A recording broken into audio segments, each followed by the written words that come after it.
मित्रांनो, आपल्याला पुरी भाजी करण्यासाठी सुरुवातीला कुकरमध्ये 4 ते 5 बटाटे आपल्या याच्यानुसार घ्यायचे। तर काय केलं, कुकरचं झाकण लावायचं। झाकण लावल्याच्या नंतर हे बटाटे अर्धा ते 20 मिनिटं ठेवायचे, मंद आचेवर होऊ द्यायचे। कारण कुकरमध्ये एक शिट्टी झाली की बटाटे मऊ होतात। आता पुरीची तयारी कशी करायची? 3 वाट्या गव्हाचं पीठ घ्यायचं, 1 वाटी रवा टाकायचा आहे। रवा का टाकायचा? तर रवा टाकल्यामुळे काय होते, पुरी एकदम खुसखुशीत होते आणि फुगते। चिमूटभर मीठ टाकणं गरजेचं आहे।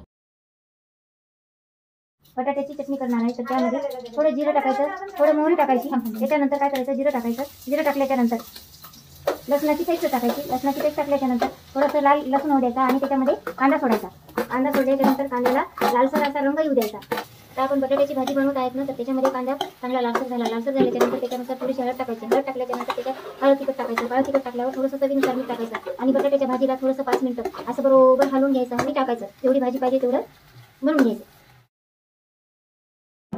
हे बघा, आता पीठ मळून झालेलं आहे। आता आपण पुऱ्या लाटत आहे। पुरी अशी मस्तपैकी गोल लाटून घ्यायची। पुरी लाटणं झाल्याच्या नंतर हे बघा, आपण तेलामध्ये आता तळून घेत आहे।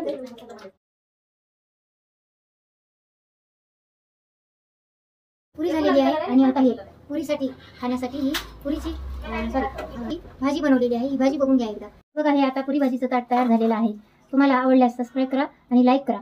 धन्यवाद।